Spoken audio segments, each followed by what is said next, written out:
Esu Vytautas Grubliauskas, Klaipėdos miesto meras.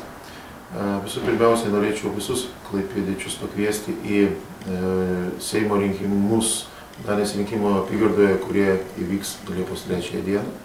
Ir labai nuoširdžiai ir įtikinamai kviečiu visus gyvenančius toje apygardoje balsuoti už Lietuvos Respublikos liberalų sąjūdžio kandidatę Dianą Stankaitienę. Kodėl už Dianą?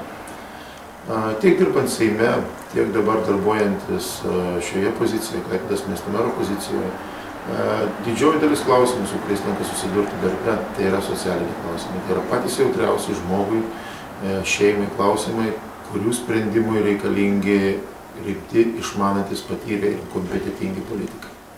Kiek pažįstu Dianą Stankaitienę, tai neabejotinai pačios aukščiausios kvalifikacijos socialinė darbuotoja.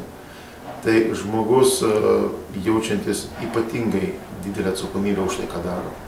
Žmogus, kuris niekada formaliai nežiūrėdavo į savo pareigą vien tik taip, kaip ją atlikti, bet visada stengdavosi tą daryti kaip įmanoma geriau, šilčiau žmogui tam, kuriam to labiausiai reikia.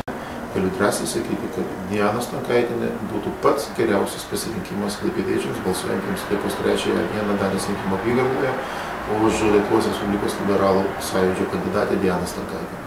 Tad labai nuoširdžiai visus kviečiu dalyvauti rinkimuose ir patikėti mūsų klaipėdiečių, mūsų Klaipėdos kaip miesto interesų atstovavimą Dianai Stankaitienei.